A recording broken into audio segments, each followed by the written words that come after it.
Assalamualaikum warahmatullahi wabarakatuh. Halo semuanya, bersama aku Diana Kristina pada acara Digital Podcast yang akan membahas tentang literasi digital di Indonesia. Nah, pada episode kali ini kita akan bersama dengan narasumber yang akan menemani kita pada hari ini. Nah, ini dia narasumbernya. Halo semuanya, nama aku Chelsea. Di sini aku sebagai narasumber di podcast tentang literasi digital di Indonesia.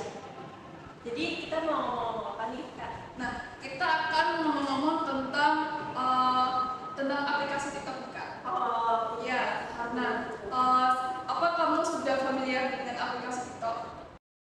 Dibilang familiar sih pasti. Semua rakyat Indonesia pun bakal tahu ya aplikasi TikTok karena TikTok ini booming banget gitu. Bahkan sebenarnya waktu awal-awal booming TikTok ini nggak disukai gitu loh, aplikasi yang nggak disukai kayak alay dan lain-lainnya. Tapi sekarang TikTok ini menjadi salah satu aplikasi yang isi kreatornya paling diminati sama rakyat Indonesia. Gitu. Oh gitu. Setelah kamu terjun menggunakan TikTok selama ini, apa sih atau ada nggak sih pengaruh untuk kamu sendiri itu? Sebenarnya pengaruh yang baik atau buruk itu pastinya ada.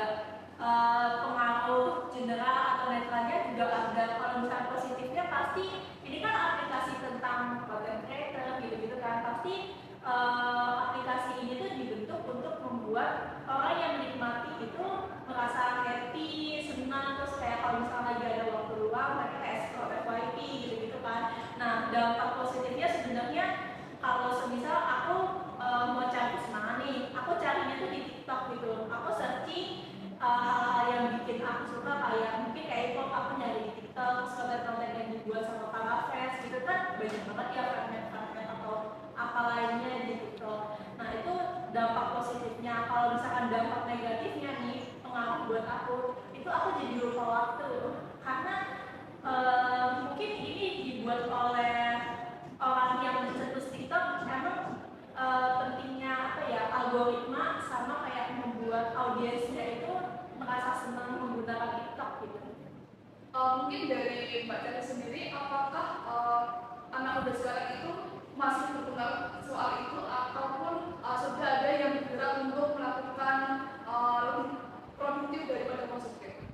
Oh sebenarnya kalau dalam pandanganku ya itu 50% di mana 50%-nya ini pengguna itu cuma menikmati. Jadi dia itu tidak mencari apapun yang dia dapatkan di TikTok ini. Jadi mau itu dampak negatif, mau itu dampak positif, itu semuanya dia serap tanpa disaring terlebih dahulu. Nah sedangkan 50% lainnya itu udah menggunakan TikTok secara bijak dan pintar gitu. Nah ini pentingnya buat orang-orang konsumen menggunakan 50% yang tadi, menggunakan TikTok secara bijak dan pintar. Kenapa? Karena masifnya TikTok ini kan tidak menyaring audiens ya, ada yang dari orang besar sampai anak kecil bahkan memakai TikTok gitu. Jadi kayak informasi-informasi yang ada di TikTok ini itu tuh gak 100% benar gitu, karena kan kita nggak tahu ya data-data yang diberikan di TikTok ini tuh benar apa enggak gitu. Oke. Kemudian kan sekarang itu masih banyak isu-isu ya Kak. Untuk menjadi ciri khas aplikasi tersebut, menurut kamu benar atau enggak tentang isu-isu? Isunya tuh banyak banget gitu kan tentang TikTok ya. Kayak mungkin orang-orang yang menggunakan TikTok sebagiannya dia kayak seperti yang aku bilang, dia cuma mengkonsumsi konten-konten yang ada di TikTok, berarti dia cuma sangat senang-senang aja di TikTok. Nah 50% ini dengan bijak. Nah orang-orang 50% yang menggunakan TikTok secara bijak itu juga menganalisis isi-isi dari konten di TikTok, bukan konten dari videonya aja tapi kayak komentar-komentar yang ada di TikToknya. Nah sebenarnya ini ada apa ya, julukan yang agak jelek di TikTok.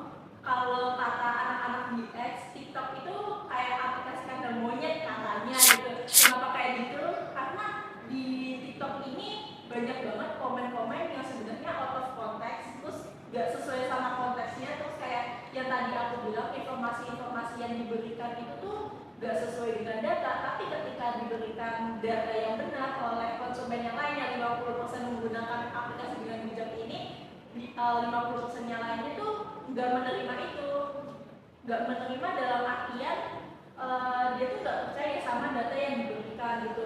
Nah ini tuh sebenarnya menjadi khawatirnya para pemerintah atau orang-orang yang bijak dengan penggunaan aplikasi gitu.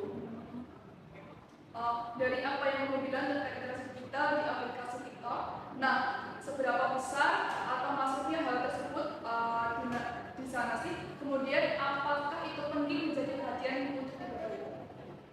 Itu penting banget sih. Kenapa? Karena tadi kan yang aku bilang masih 50% dan itu kan tergolong sangat besar ya. Nah ini juga ada kaitannya dengan SDM rakyat Indonesia. Karena kalau misalkan kita tidak memilah dan mencari hal itu, takutnya ada antara ketimpangan yang kita tidak harapkan. Nah sebenarnya ini sudah menjadi khawatir dari banyak orang gitu, nggak cuma warga-warga biasa, tapi orang-orang dari segmen pemerintah atau orang-orang yang mau naik menjadi pemerintah gitu. Nah aku melihat salah satu narasi yang dinarasikan oleh salah satu paslon saat pilkada bupati itu kalau nggak salah di Jawa Barat sekarang. Jadi paslon tersebut menarasikan kalau misalkan mereka itu memiliki program kerja di mana mereka akan meningkatkan kebijakan antara literasi digital ini. Jadi mereka bagaimana caranya pengguna literasi digital ini termasuk di aplikasi TikTok itu menggunakannya dengan baik, menggunakannya dengan bijak, dengan pintar. Terus mereka berpikir bagaimana biar mereka itu tidak termakan oleh hoax gitu. Itu kan banyak banget ya di TikTok sebenarnya antara hoax atau enggak misinformasi gitu. Nah, menurut aku juga narasi yang dinarasikan oleh pemerintah tersebut itu sangat baik karena apa? Itu adalah ajakan dan sebuah harapan yang dimiliki oleh masyarakat sehingga masyarakat itu nggak perlu yang namanya khawatir terhadap SDM di Indonesia, tidak perlu khawatir semisal anak mereka menggunakan TikTok tapi ternyata disalahgunakan gitu kan. Nah terus menurutku tapi ini ada sedikit kekhawatiran juga buat aku karena sudah banyak gitu orang-orang yang melakukan aksi tersebut, aksi di mana menggerakkan agar bijak menggunakan literasi digital itu kan. Nah tapi ternyata masih belum 100% terlaksana. Jadi sebenarnya mau dibilang aku percaya, tapi gimana caranya? Itu yang menjadi sebuah pertanyaan untuk aku gitu. Nah tapi ini adalah harapan untuk aku, semoga program kerja yang dinarasikan oleh pemerintah tersebut tadi itu bisa terlaksana dengan baik. Amin, amin. Semoga terlaksana ya. Apakah yang ditawarkan efektif dan memiliki dampaknya yang diomongkan dari paslon tersebut?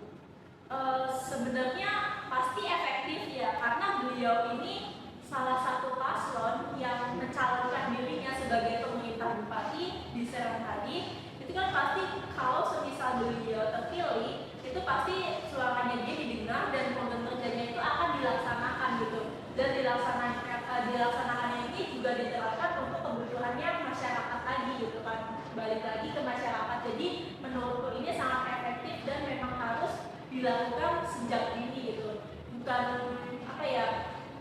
harusnya program kerja ini tuh dilaksanakan secara berkelanjutan. Jadi gak cuma di paslon tersebut, tapi memang pemerintah itu harus memiliki keinginan untuk terus melanjutkan itu gitu. Nah, pengalaman kamu sendiri yang kamu rasakan dan juga kamu lihat saat fenomena itu terjadi itu apa sih? Pengalaman yang aku rasain sebagai pengguna TikTok dan juga orang yang mengamati pengguna-pengguna yang TikTok dan isi-isi yang ada di TikTok itu banyak banget sebenarnya, dan aku tuh lebih pada foto orang yang berargumen di platform X sebenarnya, yang tadi aku bilang ciri khas yang TikTok yang agak negatif itu. Nah jadi tuh kenapa aku bilang kayak gitu, karena orang-orang pengguna TikTok itu kebanyakan, ini bukan semuanya ya, tapi kebanyakan itu mereka tuh ketika diberikan data yang sebenarnya itu tuh mereka menolak gitu. Nah itu tuh membuat aku jengkel, padahal di sini kita berusaha untuk memberikan informasi yang bagus, yang baik, yang sudah secara terdata.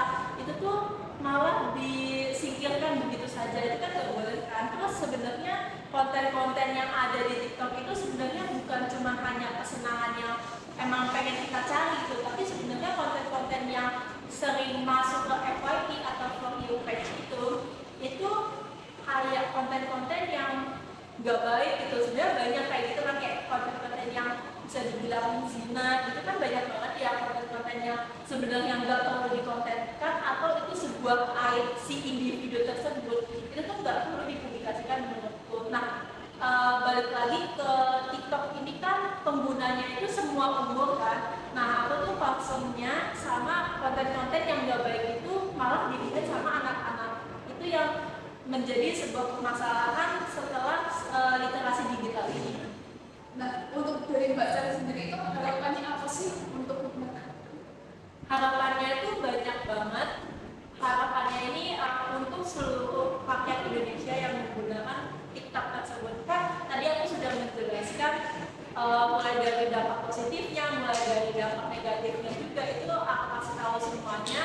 Dan aku berharap untuk rakyat Indonesia yang masih muda-muda nih, terutama kayak dari mulai SD, anak SMP itu kan pasti sudah menggunakan TikTok kan. Semoga mereka itu tetap diwaspadai untuk menggunakan aplikasi-aplikasi yang ada di gadget, terutama dengan TikTok ini. Karena kan konsep kita tadi tentang literasi digital kan.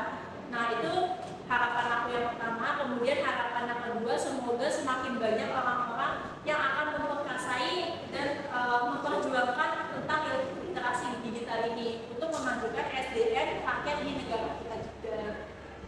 Dan ini sebenarnya harapan yang mungkin yang hanya bisa diwujudkan sama developer TikToknya. Jadi kan di komentar TikTok itu kan kita nggak bisa mencantumkan foto ya, jadi kita cuma teksnya doang. Nah, itu mungkin bagaimana caranya diawalin pakai foto-foto. Jadi kalau misalkan kita berdebat dengan orang lain atau berargumen dengan orang lain, kita tuh juga bisa memberikan data yang spesifik. Kan kita nggak bisa ya kalau misalkan balas fotonya malah pakai video TikTok baru terus kayak dikirim gitu, kan agak kurang efektif gitu harapanku sih. Nah, bagi teman-teman pengguna TikTok nanti bisa belajar dari podcast ini ya. Sebelumnya saya ucapkan terima kasih kepada Mbak Chelsea telah bersedia bersedia menjadi narasumber pada podcast kali ini. Nah, teman-teman, mungkin itu saja dari kami. Kami pamit undur diri. Sekian. Wassalamualaikum warahmatullahi wabarakatuh.